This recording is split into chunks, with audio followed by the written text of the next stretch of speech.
support en dessous de la partie qui est en haut du plateau. Pareil, on suppose que je veux imprimer cette pièce comme ça. Je vais dans les options de réglage, dans support matériel. Donc générer, je vais désactiver ça. Si je désactive le support, cet imprimant ne peut jamais imprimer cette pièce. Donc si j'active le matériel de support, ça veut dire qu'il va créer un pont qui va aider l'impression. Donc, on va générer. Donc ça, découper maintenant. Ça veut dire qu'on passe vers la phase de découpe. Ça veut dire qu'elle va créer les couches à partir du modèle 3D. Donc ça, c'est la phase de découpe. Donc, ça, c'est la vue 2D. Dans la vue 2D, vous avez... Donc ça, c'est en 2D. Vous avez cette forme. En 3D, qu'est-ce que j'ai? J'ai ça, je vais zoomer un peu. Donc, on peut voir que la matière en jaune, c'est quoi? C'est notre pièce. Et la matière en vert, c'est quoi? C'est le matériel de support. Donc, pour des contraintes et des conditions d'optimisation, des raisons d'optimisation du matériel, parce que le matériel, ça coûte de l'argent. Donc, on doit, dans la phase de conception, trouver le modèle optimal. Donc, le modèle optimal, c'est le mieux, c'est de ne pas utiliser le matériel de support. C'est ça ce que tu as dit. C'est bon? Donc, il y a une solution. Donc, qu'est-ce que je vais faire? Donc, je vais orienter ça, pivoter, suivant quel axe. Ça, c'est X. Y, ça, c'est X. Avec 90. C'est bon. Est-ce qu'on aura besoin d'un matériel de support pour imprimer cette pièce? On a déjà la pièce elle-même, elle va jouer le rôle de support des couches qui vont bien par la suite. Donc c'est bon, je vais relancer l'étape de découpe et on va voir. Maintenant c'est la vue de dessus. C'est un rectangle. Donc aperçu, donc c'est ça, il n'y a pas de matériel de support. C'est bon? C'est bon. Maintenant, après avoir vu, donc on peut prédire le fonctionnement de la machine. Donc ça, c'est le principe de fonctionnement qu'on va voir juste après, réellement. Il va commencer par la première couche, deuxième couche, troisième couche, quatrième couche, cinquième, sixième, jusqu'à combien de couches? Vous avez vu le principe d'évolution d'impression. Donc je retourne, ça c'est le principe d'évolution. Ça, c'est le cercle et la fin. Donc, on peut même générer le temps d'impression estimé. Donc, maintenant, on a terminé la phase de conception, on a généré le fichier STL, on a appelé le slicer, on a converti, donc on est à cette phase-là. On doit générer le code du G-code à partir de STL, donc exporter le G-code. Donc, je vais garder le même nom, c'est G-code file. Donc, ça, c'est notre fichier G-code. Donc, c'est quoi le G-code? C'est un ensemble d'instructions qui seront par la suite utilisées par la machine. Maintenant, j'ai créé le G-code. Je dois avoir une carte mémoire. On peut régler les pressions de chaque couche. Oui, la précision d'impression. Bien sûr. Tu peux régler la précision n'importe quel paramètre. Donc ça c'est la carte. J'ai déjà un virus dans la carte. J'espère que ça va marcher. Donc je vais chercher notre G-code.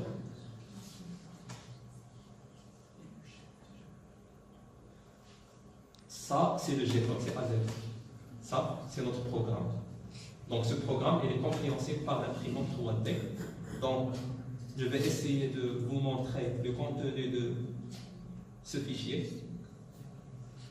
Ça, c'est le code. C'est l'ensemble d'instructions G-code. Pour avoir beaucoup plus d'informations de ça, donc il suffit de demander l'extension G-code et vous pouvez chercher le principe de fonctionnement de ce genre de code, de codage. Donc ça, c'est le code qu'on va par la suite interpréter par l'imprimante 3D. Je vais envoyer.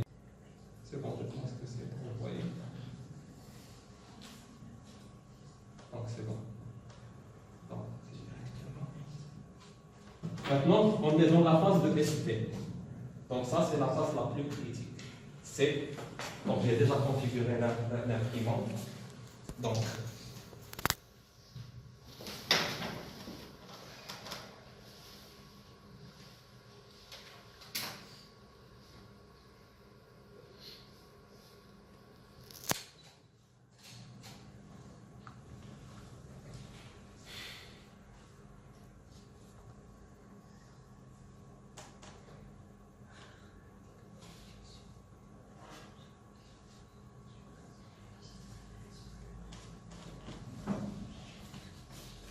pour qu'on puisse voir ensemble le principe.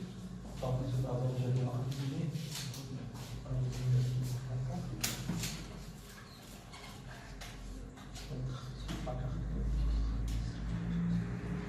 C'est bon, c'est clair pour vous. Oui. Donc, vous avez deux options. Soit vous connectez directement l'imprimante avec le PC, et ça nécessite la présence de votre ordinateur durant la phase d'impression, soit vous utilisez la carte mémoire. Donc, je préfère toujours travailler de manière autonome, isolée du PC. Donc print from SD card, je vais choisir. Donc, maintenant, cette imprimante, il possède un régulateur de température, un régulateur de position.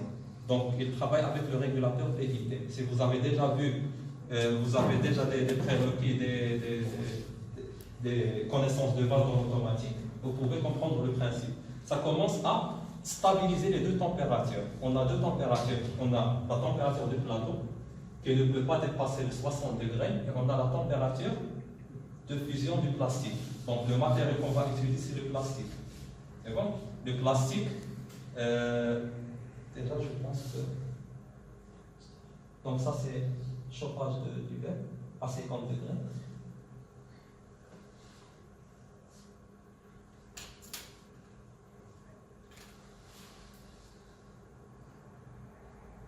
On va attendre un peu.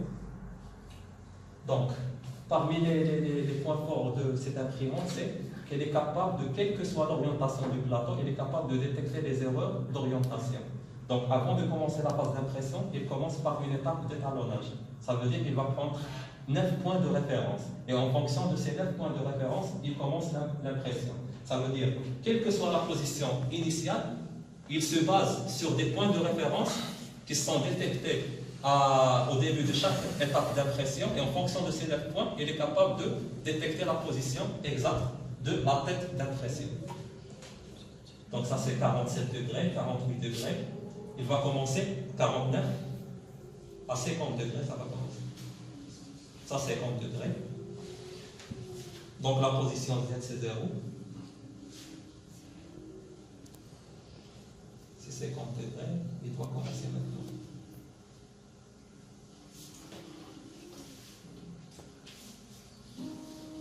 Maintenant, il va commencer par la phase d'étalonnage. Donc, quelle que soit la position, il va prendre 9 points. Donc, ça, c'est la première référence 0, la référence 2, la référence 3, la référence 4, au milieu, 5, extrémité gauche, 7, 8 et 9. Donc, en fonction de ces 9 points de référence, maintenant, il va commencer à régler la température de la tête d'impression. Donc, c'est bon pour le plateau. Maintenant, la tête. Donc, la température, la consigne, c'est 200. La consigne, c'est 200 degrés. Déjà, le plastique,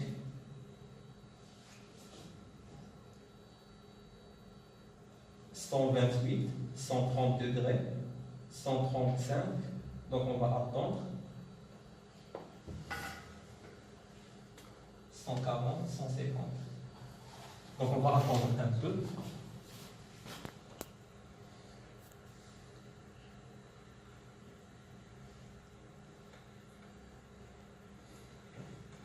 Donc c'est 175, 180.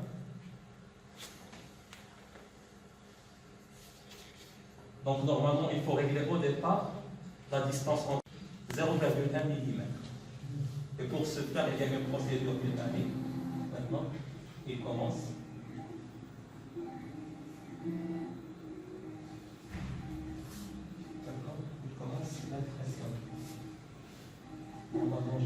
vérifier si les hauteurs sont bien réglées ou non.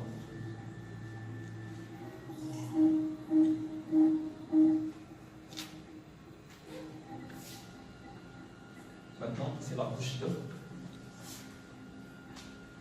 Donc, on va attendre. Donc, le temps estimé pour l'impression, c'est. Donc,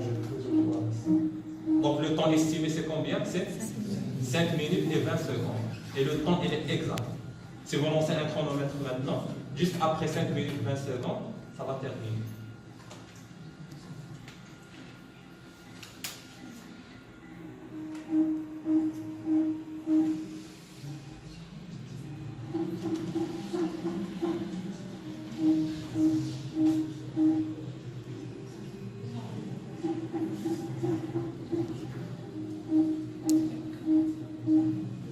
Donc pour le filament, vous pouvez utiliser n'importe quel matériel, mais il faut que ce matériel doit être supportable par la machine. Vous avez l'ABS, le PLA, le PLS, pas mal de types de matériel.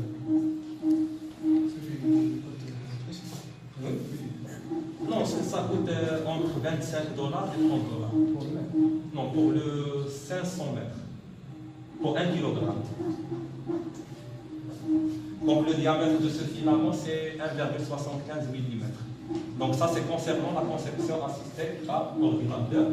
On va attendre rapidement 5 minutes avant de passer vers la deuxième étape qui est la démonstration du robot.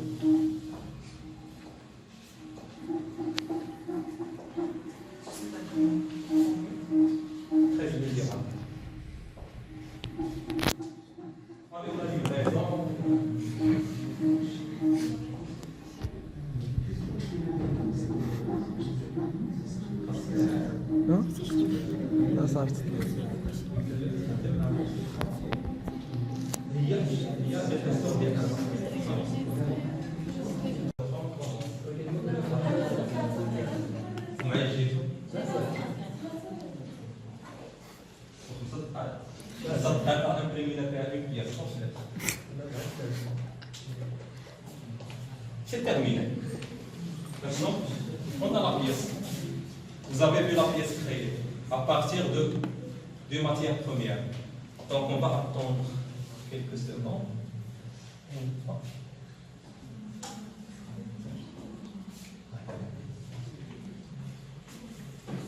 Caméra. Donc faites passer entre vous cette pièce, s'il vous plaît, rapidement.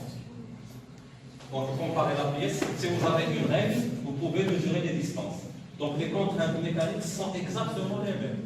1 cm c'est 1 cm, 1 mm c'est 1 mm. Donc les angles, les rotations, les positions. Monsieur, est-ce que vous pouvez répéter la matière? Le PLA. Oui. Cette matière, c'est le PLA. Il y a d'autres matières utilisées dans l'automobile, c'est le ABS, dans l'aéronautique et l'automobile. Donc ça, il supporte presque, je pense. Filament. Oui. Et on peut imprimer en couleur. On peut mettre, il supporte 3 couleurs. On peut imprimer en 3 couleurs. Donc vous choisissez 3 couleurs de votre choix, et vous lancez l'impression. Mais il ne mélange pas les couleurs. Donc chaque partie à part. On peut mélanger les couleurs? Là. Non. Non.